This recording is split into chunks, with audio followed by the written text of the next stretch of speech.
drinkable supermeal, the future of food, and a food revolution. These are the various boasts of a new group of startups that claim to be able to replace traditional food with drinks that meet all of your nutritional needs.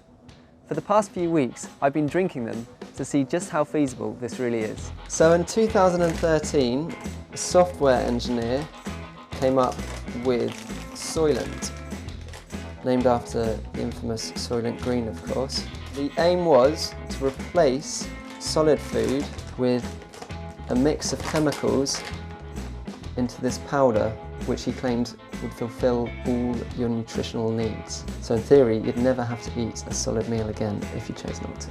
In 2014, 5 Finnish guys came up with Ambronite. And the big selling point for them about Ambronite was that it was all natural and organic ingredients. I think there's 20 in here in total. It's a lot more gloopy, this one.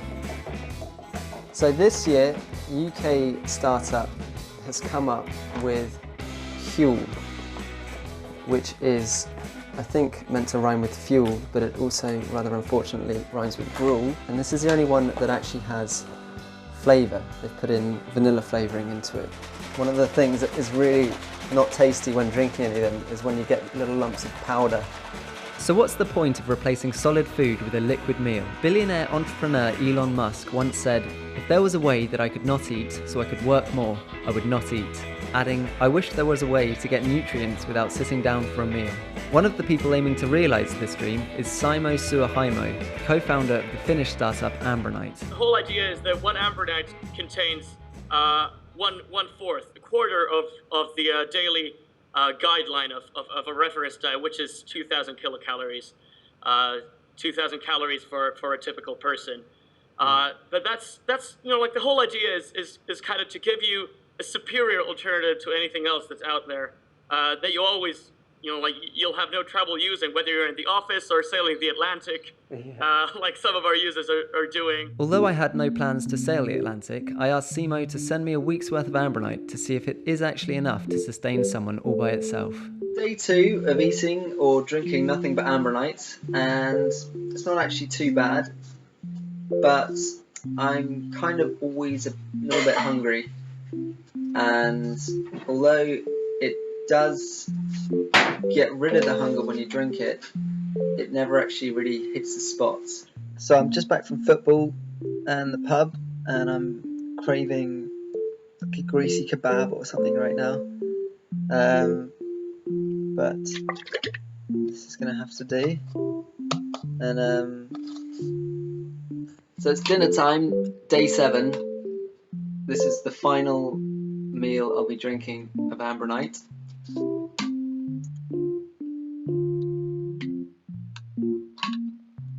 Pretty sick of the taste by now, must be honest, and we're pretty glad to start eating some solid food again. My first solid meal after a week of living on Ambronite actually came straight back up. On top of that, I found out that I'd lost 2 kilos for not drinking enough. I began wondering how living on a liquid diet affected my body. It does have a very balanced nutrition profile. The concerns are more about having a liquid diet. Chewing is a really important part of digestion. It's the first part when you mix it with saliva and digestive enzymes, and if that part isn't happening, you're actually missing out a crucial part of digestion, so it's going to affect how well you break down the food and how well you absorb it as well. And then the other concern with having an all-liquid diet would be if you drink 500 calories, then it's not going to keep you going for as long as if you were to chew 500 calories, just because of how long it takes you to actually physically break it down in the stomach. So apart from always feeling hungry, I wondered if there was actually a danger of overloading on vitamins and minerals. The main concern would be with the fat-soluble vitamins, which are A, D, E and K. That's because we can't get rid of them, we have to use them up. The concern with having a high level of these meals would be that you would have an excess of those nutrients, and you can end up with liver toxicity from vitamin A especially. Perhaps the question isn't whether you could live off these new forms of food, but whether you'd actually want to. I asked some of my colleagues what they made of it.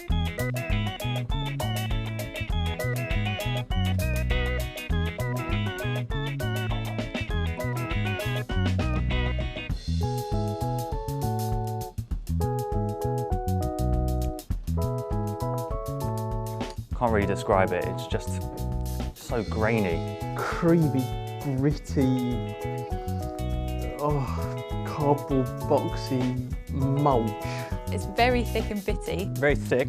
I'd probably want to sweeten it up a bit, but tasty nonetheless. It just tastes like nothing. Tastes what I imagine cement tastes like. I imagine that's what it's like to lick Oxford Street, the pavement. Oh no, it's not nice at all. It's like Weetabix mixed with dust. It's not nice. It's not nice at all. Oh God. Ugh. Living exclusively off any one food would be a challenge, but in terms of personal taste, my preference was the Ambronite. This might have something to do with the knowledge that what I'm eating is from 100% natural ingredients and not just a mix of chemicals. However, the general consensus of others was that the vanilla-flavoured Huel was the most drinkable.